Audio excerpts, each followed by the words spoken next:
fie Dumnezeu! Amin! Lăudat fie Dumnezeu! Amin! Să știți că am avut ocazia la o evangelizare să boxele să se ia foc. Și poate vă mirați. Vreau să vă spun că în pocăința aceasta cunosc pe Dumnezeu de mic copil, de la vârsta de 14 ani. Dumnezeu m-a botezat cu Duhul Sfânt și în apă. Și am 38 de ani. Am avut ocazia să văd cum Dumnezeu lucrează, dar și diavolul cum poate să bareze, să blocheze lucrarea lui Dumnezeu. Dar mai presus de toate, acolo unde este lucrarea lui Dumnezeu, trebuie să fie și o dovadă de reală că diavolul se va împotrivi întotdeauna. Dar știm că cândva Iisus Hristos a biruit. Amin. Știm că El a adus biruința și știm că noi ne încredem în El. Amin. Lăudați să fie numele Domnului. Amin. Dar de multe ori, să nu credeți că când cineva vrea să argumenteze cu Scriptura, că o face din duc de ceartă. Nu! Ci din râvnă pentru cuvântul lui Dumnezeu. Aleluia. Și de multe ori trebuie să lăsăm ca cuvântul lui Dumnezeu să ne vorbească prin Duhul Sfânt. Amin. Pentru că cuvântul, țineți minte, este ghidat, este luat de Duhul lui Dumnezeu și dus la inimile oamenilor. Aleluia! Știți ce spune cuvântul Domnului în Romani? Căci de multe ori noi nu știm cum să ne rugăm și Duhul Sfânt ne învață, ne ajută în slăbiciunile noastre și suspină cu suspine negrăite. Adică Duhul lui Dumnezeu este și o persoană, dar este și o putere. Pentru că o putere nu poate suspina, nu are sentimente, o putere nu se poate ruga. Dar în noi este născut omul duhovnicesc care Iisus Hristos a venit într-o zi și l-a născut din nou. Pentru că Adam a pierdut calitatea aceasta a omului duhovnicesc din interior. Primul Adam a fost de unde? Din pământ. Al doilea Adam a venit de unde? Din cer. Știți de ce? Ca să aducă la viață omul duhovnicesc. Iar în vremea aceasta noi avem nevoie de Duhul lui Dumnezeu, călăuzirea cuvântului lui Dumnezeu, ca să omul dinăuntru care este mort, Dumnezeu să-l învieze în sensul Aleluia! acesta. De aceea a venit Iisus Hristos, ca să aducă viață în noi. Lăudați să fie numele. Lăudați să fie Dumnezeu. Am pe inimă câteva gânduri și Duhul Domnului să fie acela care va face lumină. Amin? Amin. Cuvântul Domnului se află în Faptele Apostolilor, capitolul 2, versetul 42 în jos. Faptele Apostolilor, capitolul 2, versetul 42 în jos. Și auziți ce spune cuvântul Domnului. Ei stăruiau în învățătura apostolilor, în legătura frățească, în frângerea pâinii și în rugăciuni. Fiecare era plin de frică și prin apostol se făceau multe minuni și semne. Toți cei ce credeau erau împreună la un loc și aveau toate de obște. Își vindeau ogoarele și averile și banii și împărțeau între toți, după nevoile fiecăruia. Toți împreună erau nelipsiți de la templu, în fiecare zi înfrângeau pâine acasă și luau hrană cu bucurie și curăție de inimă. Ei lăudau pe Dumnezeu și erau plăcuți înaintea întregului norod. Și Domnul adăuga în fiecare zi la numărul celor ce erau mântuiți. Cei ce erau mântuiți. Poate te întreb de ce mulți oameni nu vine la mântuire. Pentru toți Dumnezeu are o zi și un ceas când îi va chema Dumnezeu la mântuire. Dar important este biserica să-și facă parte, amin? Biserica trebuie să stea înaintea lui Dumnezeu și cât de important este, uitați-vă la cuvântul acesta, prioritar era învățătura ce? Apostolilor, toți. Care toți? Toți care veneau acolo, ei ascultau ceea ce Dumnezeu vorbea prin apostoli. Cât de important este ca într-o biserică să fie învățătură, amin? Amin. Amin, biserică? Amin. Pentru că în momentul acela, dacă este învățătură după voia lui Dumnezeu, toți stăteau acolo.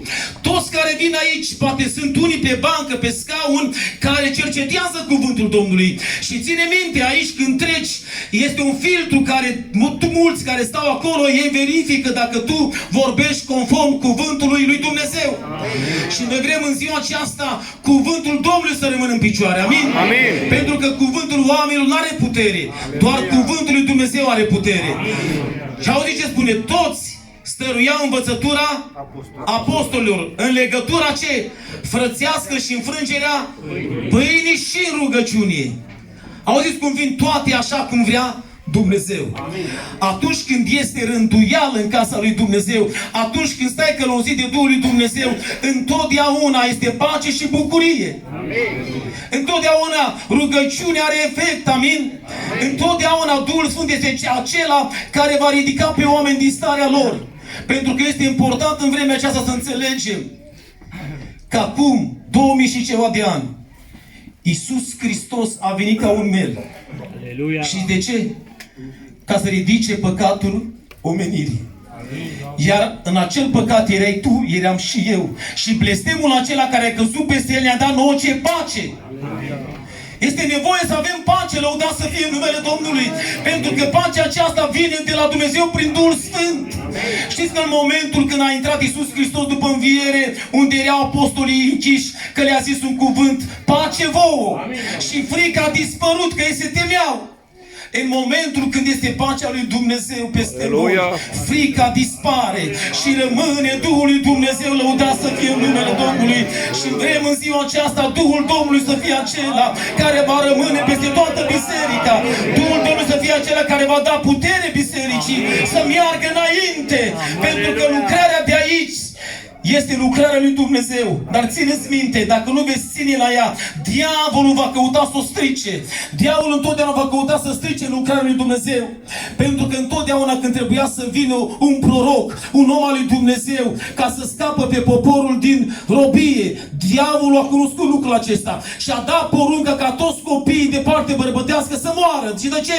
Trebuia să se nască Moise, să scapă poporul. Întotdeauna când este o lucrare a lui Dumnezeu și acolo Dumnezeu are de lucrat, diavolul vrea să împiedice lucrarea aceea și vrea să o blocheze.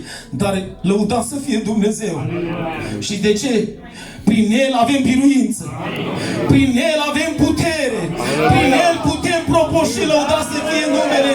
Pentru că știm că și cu Dumnezeu totul se poate. Ești aici, ești sănătos, ești în viață și timpul acesta care l-a dat Dumnezeu de libertate ar trebui să-l prețuim. Nu se știe când va mai fi timpul acesta. Am uitat repede pandemia și momentul când stăteam în casă și mai puteam să ai o părtășie cu un frate. Repede a trecut timpul acela. Dar uitați-vă, Dumnezeu a văzut că biserica lui nu poate să ducă. Și ce a zis Dumnezeu? Vreau să mai las un timp de pace, de bucurie, în care biserica mea să aibă părtășie unul cu altul și să las binecuvântare peste ei și să întărească Dumnezeu biserica lui, pentru că mulți nu putea să mai înainteze. Uitați-vă, în momentul când s-a luat restricțiile și nu mai era pandemie, parcă nu mai ne venea să venim la biserică, parcă ne învățasem acasă, nu mai aveai îndrăzneala aceea să te rogi, să stai în părtășie. Dar Dumnezeu a cunoscut, lăudat să fie numele. Și El vrea biserica Lui, vrea lucrarea Lui să o ducă până la sfârșit. Lăudat să fie Dumnezeu, pentru că știm că El și-a dat viața și biserica Lui este rodul muncii Lui. Și spune că El se va bucura de rodul muncii Lui. Ești rodul Lui. Eu sunt rodul Lui. Și ar trebui să-i mulțumim acestui Dumnezeu. Știți de ce? Încă puțin, foarte puțin, vine Împăratul nostru. Aleluia. Vine Iisus Hristos. Și de mult poate te gândești că nu ești pus de seamă, n-ai valoare, nu ești nimeni. Ține minte în ziua aceasta, în ochii lui Iisus Hristos, orice ființă, orice suflet are un preț. Are o valoare înaintea lui Iisus Hristos. Aleluia. Și dacă ești aici, este că prețul, sângele lui Iisus Hristos ne-a adunat. Aleluia. Și spune că în părtășie sângele lui Iisus Hristos ne curățește de orice păcat. Și în ziua aceasta sângele lui Iisus Hristos să curățească orice inimă și cu îndrăzneală să venim la El, pentru că El niciodată nu obosește ce? Iertând. De multe ori când se ridică cineva asupra noastră, parcă nu putem răbda. Dar El este răbdător, îndelung răbdător, lăudat să fie numele, și știe să se aplece la orice ființă, la orice om, să-l facă să înțeleagă ce voia lui Dumnezeu. Întotdeauna Iisus Hristos a căutat să aibă o relație personală cu fiecare. Și mă rog lui Dumnezeu în ziua aceasta, El să facă lucrarea de aici să meargă înainte. Și diavolul, satana, să n-aibă putere. Amin. Și oamenii lui Dumnezeu să stea la îndemâna lui Dumnezeu. Și oamenii să stea în veche. Amin. Și să facem lucrarea lui Dumnezeu cum vrea Dumnezeu. Și să stăm sub călăuzirea Duhului lui Dumnezeu. Pentru că țineți minte, lucrarea Vechiului Testament a făcut-o Dumnezeu Tatăl. Amin. Lucrarea Noului Testament a făcut-o Dumnezeu Fiul, Iisus Hristos. Amin. Iar când a plecat, El a zis, nu mă voi lăsa orfan, ci am să vă trimit un alt mângâitor care va fi cu voi și în voi. Lucrarea, procesul de final a lucrării îl face Duhul Sfânt. Biserica va fi răpită de pe pământ și îl vom întâmpina pe Iisus Hristos în văzduh și vom fi totdeauna cu cine? Cu Domnul. Lucrarea de aici, când a plecat Iisus Hristos, noi suntem trupul Lui, noi suntem templul Duhului Sfânt și noi locuiește Duhul Sfânt și lucrarea aceasta, procesul acesta de sfințire îl face Duhul lui Dumnezeu. Și trebuie să trăim o viață sfântă după voia lui Dumnezeu, pentru că spune în momentul când te întorci la El, El îți dă fapte bune să trăiești în ele. Aleluia. Te-ai întâlnit cu adevărat cu El? Verifică-te în ziua aceasta. În momentul când te întâlnești cu adevărat cu Iisus Hristos și ai o întâlnire personală cu El și ai o naștere din nou, prima dovadă este că tu, de-a momentul acela, tu vei umbla în fapte neprihănite și bune după voia lui Dumnezeu. De ce? Pentru că omul cel vechi s-a dus, iar în noi a luat ființă un om nou, după chipul lui Dumnezeu. Auziți? În care se înnoiește în fiecare zi. Auziți? În noi chipul lui Dumnezeu care l-a luat ființă, în fiecare zi se reînnoiește. Nu doar duminică, nu doar joi, ci în fiecare zi. Dacă Duhul Domnului este în tine, tu tragi seva de unde? De la Dumnezeu. Pentru că prin Duhul lui Dumnezeu tu primești călăuzire, amin? Tu primești viață, amin? Tu primești sănătate, lăudat să fie numele Domnului. Pentru că Duhul Sfânt nu vorbește de la El, ci vorbește ceea ce aude la Dumnezeu Tatăl. Aleluia! Și când stai sub călăuzire, tu știi cum să vorbești, știi cum să vorbești. Și de ce? Pentru că vorbește Dumnezeu. Lăudați să fie numele ziua aceasta. Și El să facă să înțelegem că timpul s-a terminat. Timpul este foarte scurt. Poate gândești că nu o să te mai întorci ce a fost. Va fi mai grav ce a fost mai înainte. Dar ține minte, timpul acesta, hotarul acesta l-a pregătit Dumnezeu. Știți ce a zis lui Lot? A zis Lot așa: nu pot să ajung la munte unde m-ai trimis tu. Dacă nu-mi faci un hotar să merg în cetatea aceasta, eu voi peri. Și totuși, îngerii au zis: voi face așa cum spui tu. Dumnezeu a știut că nu putem duce și a zis: vă mai dau hotarul acesta de timp pentru pregătire, pentru sfințenie, pentru apropiere de Dumnezeu. Ține minte, timpul se expiră, dar înainte de Dumnezeu va începe o sărbătoare, lăudat să fie numele. N-ai vrea să intri în sărbătoarea aceasta? N-ai vrea să-ți predai viața în mâna lui Dumnezeu? Pentru că timpul acesta trebuie să-l prețuiești și timpul acesta care ți l-a dat Dumnezeu să-l folosești după voia lui Dumnezeu. Dumnezeu să vă binecuvinteze pe toți. Toată biserica aceasta, Duhul Domnului să așterne Duh de pace, amin? Duh de bucurie, amin? Duh de încredere, lăudat să fie numele Domnului. Și orice Duh de împotrivire, Iisus Hristos să-l alunge de aici. Să trăiești în pace, în armonie, amin? Împărtășii unii cu alții. Și la înfrângerea pâinii, cum spunea fratele, Dumnezeu să ne deschide ochii spirituali, amin? Dumnezeu să ne deschide ochii spirituali, lăudat să fie numele. Că în momentul când ne deschide ochii spirituali, tu vezi prin credință și vezi și lucrarea lui Dumnezeu. Dacă uitați la textul care l-a citit fratele, spune că mai înainte niște femei au venit de la mormânt și au istorisit tot ce s-a întâmplat. Și ce credeau ucenicii, apostolii? Că sunt niște basme.